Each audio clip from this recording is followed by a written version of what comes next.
You know, I'm going to take a risk here, and I'm going to give you something. And this is definitely the right audience.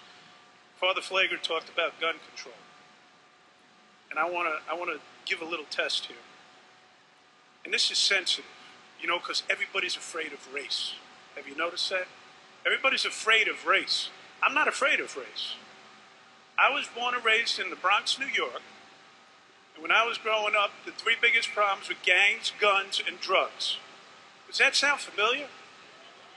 So how much have we failed as a society to address this? I'm 52 years old. I'm 52 years old, and today in 2011, we're talking about gangs and guns and drugs and what we're going to do to fix it, okay? A big component of this has to do with race. Everybody's afraid of race. I'm not afraid of race. So here's what I want to tell you. See, let's see if we can make a connection here. Slavery, segregation, black codes, Jim Crow. What do they all have in common? Anybody getting scared? Government-sponsored racism.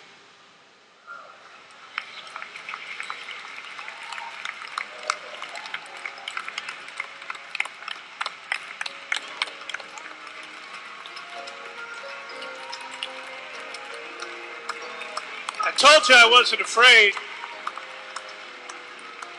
I told you I wasn't afraid.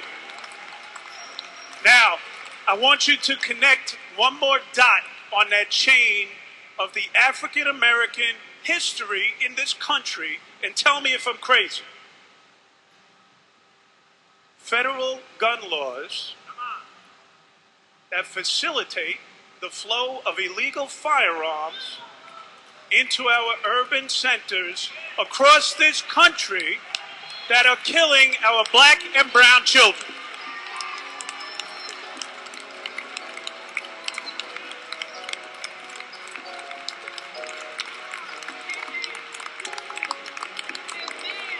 The NRA does not like me, and I'm okay with that. We've got to get the gun debate back to center, and it's got to come with the recognition of who's paying the price for the gun manufacturers being rich and living in gated communities.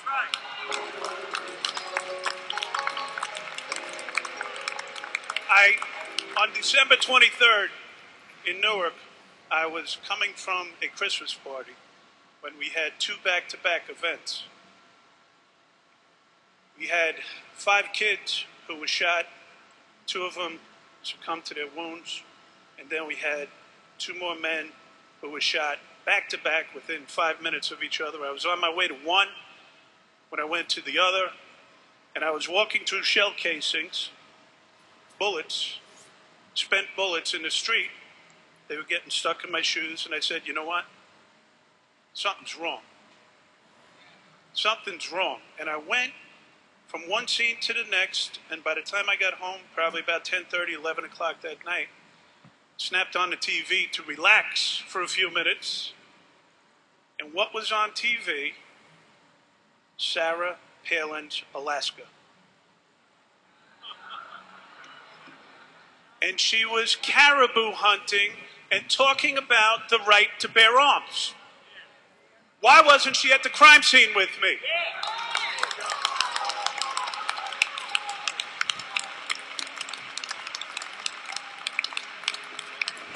I'm going to need some help because people don't want to hear this, okay?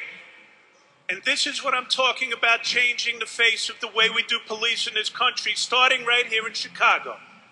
It's with a recognition of what is going on and a plan to address it.